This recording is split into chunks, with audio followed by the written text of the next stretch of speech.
पाकिस्तान की नीयत में खोट है, उसकी नीयत साफ नहीं है।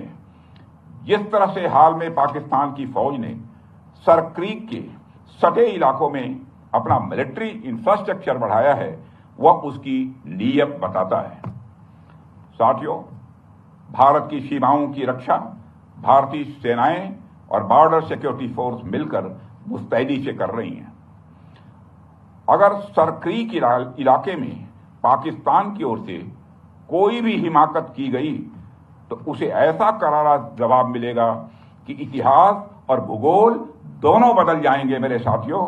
और 1965 की जंग में भारत की सेना ने लाहौर तक पहुंचने का सामर्थ्य भी दिखाया।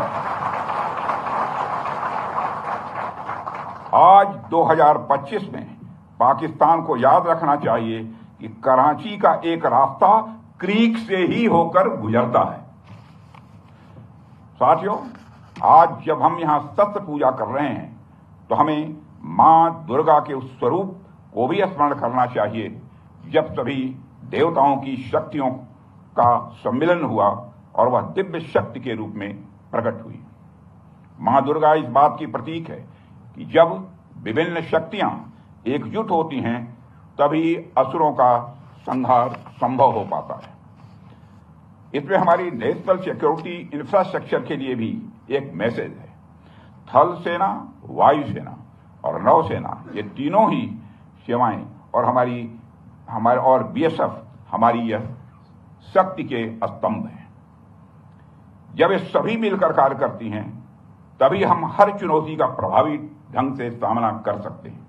और हमारी सरकार लगातार अपनी सेनाओं के ज्वाइंटनेस पर भी बल दे रही है।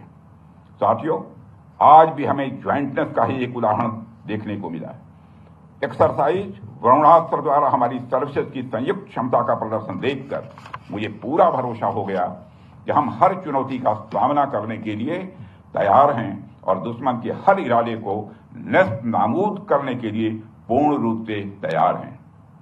साथियों, यह हमारी सेनाओं का ज्वाइंटनेस ही था जिसने ऑपरेशन सिंदूर को रिकॉर्ड समय में अंजाम दिया था।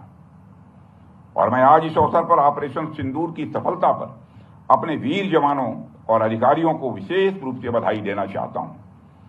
आपकी रणनीति, आपका साहस और आपकी क्षमता ने यह साबित कर दिया है कि भारत हर परिस्थिति में दुश्मन को मात देने में पूरी तरह से सक्षम है।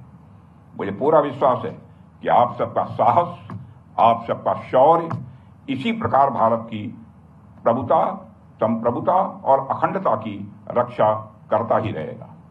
अंत में स्वस्थ पूजा के इस अवसर पर मैं मां दुर्गा से ही प्रार्थना करता हूं कि वह हमारे शस्त्रों को सदैव धर्म की रक्षा के लिए प्रेरित करें।